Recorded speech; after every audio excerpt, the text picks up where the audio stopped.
Good morning, everybody. I am excited to talk to you guys today. And today I'm going to talk about therapy. And the reason I'm excited, I'm always excited to talk to you guys, but the reason I'm excited is because this was a request. Someone said, "Hey, Michelle, can you talk about therapy?" I said, "All right, I have my first request." Well, all right, Jesus. So I was, sorry, I'm a nerd. So we're going to talk about therapy today. I think that therapy treats the symptoms of memory. I got this concept from listening to the guru.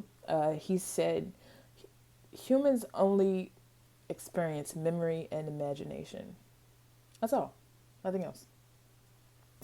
I was like, what? And it like bothered me. Like that's what when I hear something like that's really profound, it bothers me until I understand it. And I don't know if you guys experience that either, but that's how it is with me. And I said, so what's the solution then to that?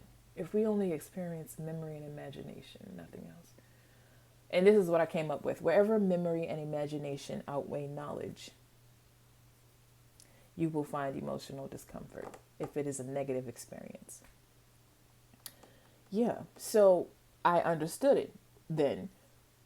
I have suffered from anxiety for some years now, and it was situational anxiety. So I didn't have it naturally, I just had it because I was in a situation that caused me to feel like I didn't have safety or I was not secure. And that developed over time as the perception for many things that mirrored that experience. So just say nostalgia is the opposite of nostalgia. Like you'll go to a place and it'll seem familiar to something that you've experienced that was great, and then you'll have like a euphoric feeling. But if something looks like the thing that caused you to feel unsafe in any way, shape, or form, you're going to experience anxiety there. That's what I've experienced. Now, depression is also different. I've also been depressed. When my father died in 2018, it took me a year to start grieving. And once I did begin to grieve, I, it was like a heavy feeling. It was so heavy. It felt like a body of water on top of me. That was so, but I could breathe. I could breathe, but it was sad. I've had that same experience where it felt calm, but there are two different sides of that. The calm is really amazing. It comes actually after I like meditate, and I'll feel the heaviness of calm, but then there's a heaviness of sadness. Now the heaviness of sadness feels like I'm in quicksand. It feels like I can't get out of it. Like I'm trying to I know that I've done this before. I know that I can make it through anything, but this is so hard that I'm trying to pull this thing back and it's not moving. And the one thing that I had to understand is that time is the solution for any type of progress. Time. When we experience things, we don't really have control over what we experiencing as opposed to maybe just taking ourselves from an environment. But when we experience things, they're happening to us. So I was grieving. My father passed away and it was hard. And then there were certain things around the family dynamic that changed as well that were hard to deal with also. But the one thing that I understood is this, that I was not my depression. I am not my anxiety. My anxiety is a result of something. The depression is a result of something. And most of the time it's perception. It's how you view something. And that's where therapy comes in. Therapy is amazing. I've been in therapy for and I don't feel some type of way like I feel crazy. No, not at all. Because anybody that's actually been to therapy actually knows how well therapy works. So the ones that are saying, "Oh, is she crazy? Is she on medication? She must be mentally disabled or something because she's going to therapy." Girl, no. Therapy is amazing. It really is, especially when you find the right one. But the thing that I knew and I understood when I was depressed is that I didn't have to exist here. This is not who I am. This is not who I normally have turned out to be. And it's not what I want. But then inside of depression, it is so comfortable. It is so easy. And nobody wants to do hard when it's naturally easy. Depression is easy because you accept what you feel as reality. When what you feel is not who you are, it is what you do. Who that makes you what you are and who you are. So I would kind of like sometimes in the morning, I would be like, oh, I gotta go to work. Oh, I gotta get out the bed, right? But then I said, okay, Michelle, okay, this is me trying to pull myself out. Okay, Michelle, let's start therapy again. Let's talk to your doctor to see if you need to be on any type of medication. If not, fine. But let's begin to develop an environment that facilitates the removal of this depression off of you. Now, who thinks like that in the midst of depression? I don't know, but I'm just grateful that I've had the experiences to, I've been through a lot, a whole lot. So, yep, I've learned the process a little bit, and that's just what it is, I guess. But we can be distracted by comfort so much. We can be distracted by not actually wanting to do better because this is good enough. That's what depression does. It makes you feel like where you are is good enough and you don't need any change. And you're constantly just being detached emotionally from everybody. You separate yourself from the things and people that will be able to see your depression, right? Or will expose your depression. So, but that causes us to continue to be sick. It causes physiological responses that are negative. When we constantly exist in a state of anxiety and or depression, you can stop eating, not sleeping. You can feel, like you're panicking all the time, and that can have an effect on your heart. Therapy is necessary. Therapy is necessary because around you, you'll have people that love you, obviously, but people that love you might not be qualified to help you. And therapists are trained, and their minds and their responses in conversation are designed to develop a different type of coping mechanism, like a different way of thinking or a different way of responding to certain events or triggers that you have. Like for me, like for my anxiety, if I feel anxious, I'll go and work out. Like if I get really sad or depressed or something, I'll turn on Archer. Oh my God, it is great. Sorry, Archer is really good. It's really funny. But you got to have like a weird sense of humor to watch that. But anyway, or I'll play video games, right? But accepting what I feel as my reality is not something I am willing to do because it is not healthy for me. And I only know that it's not healthy for me because I've walked through therapy and I continue to do so.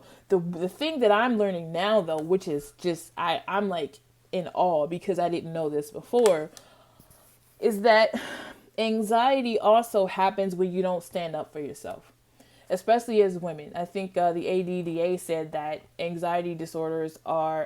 depression occurs more often in women than in men.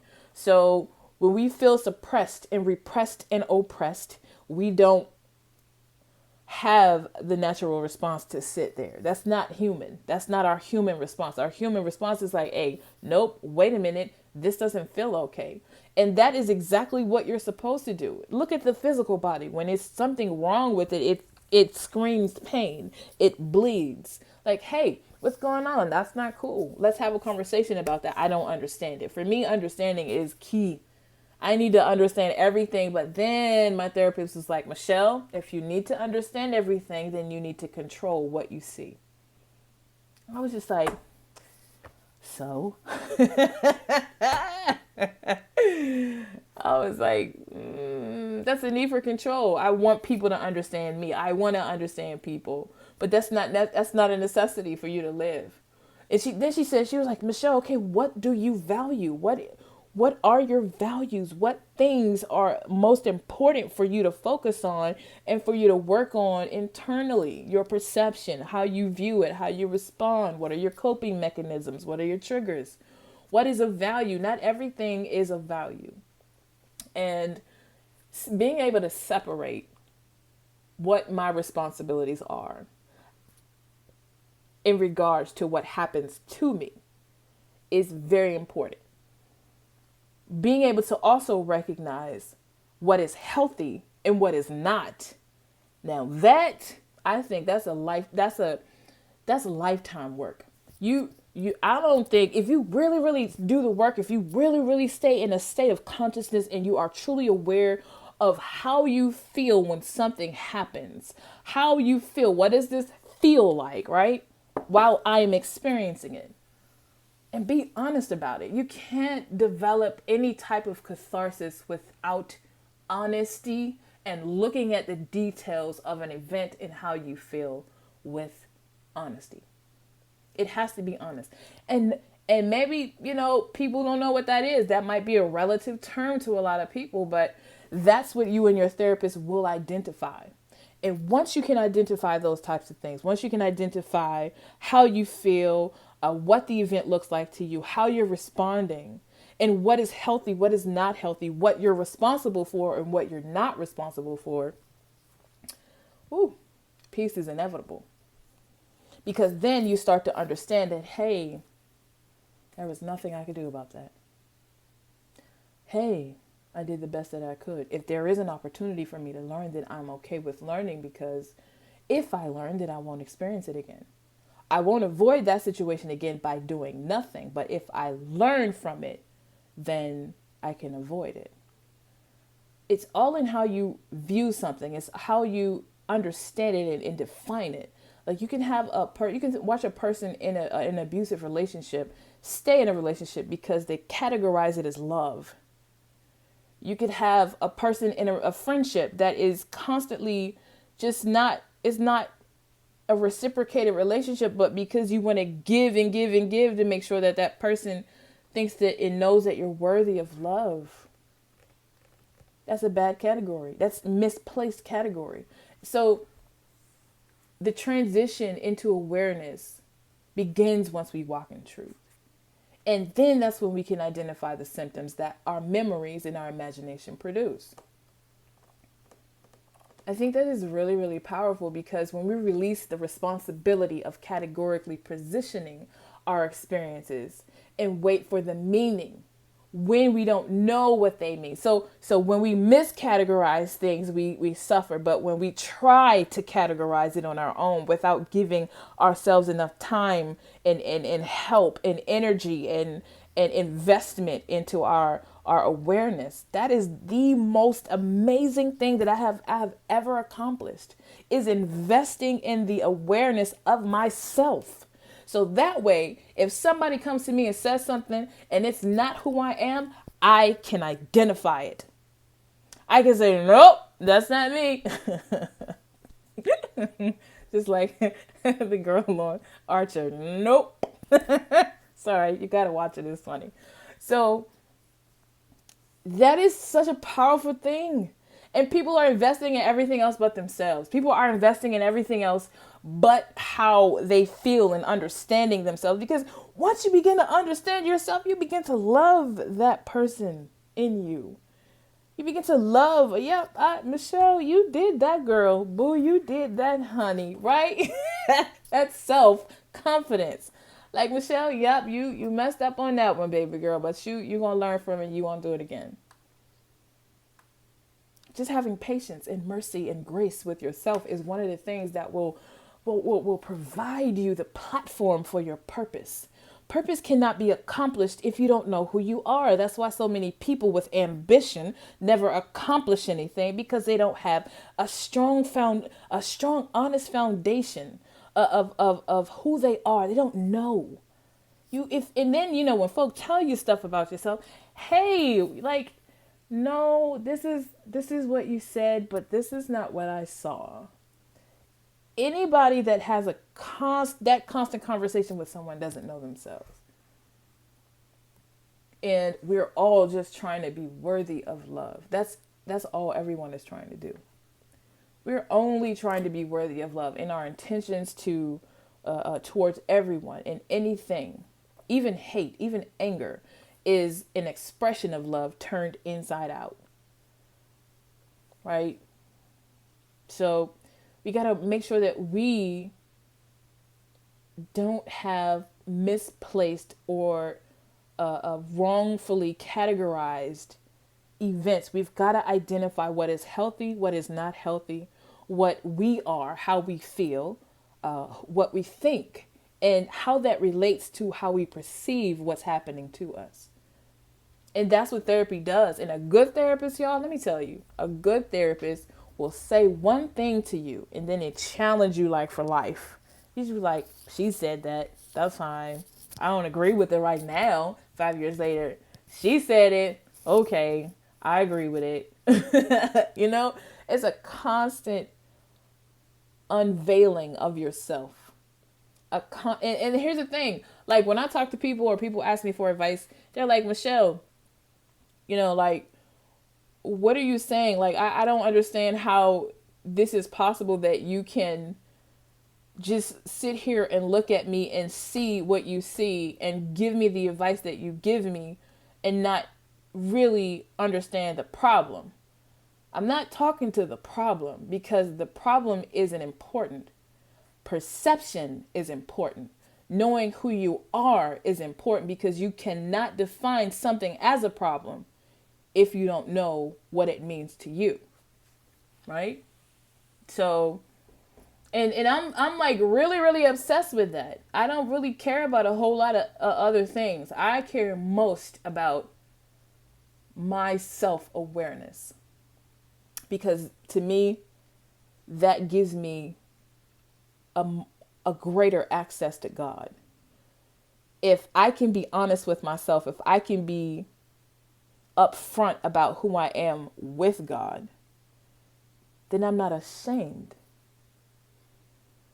And a lot of people pray or don't pray or don't talk to God because they're ashamed of who they think they are,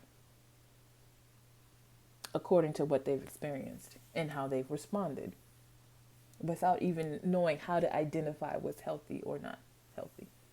So, but anyway, I could talk about that for days. Therapy is good. Make sure you find you a good one. BetterHelp.com is a good resource. My therapist works on BetterHelp, and I'm not going to tell you her name because I'm not going to do it. Find your own. But anyway, you guys have a good rest of your day and stay conscious.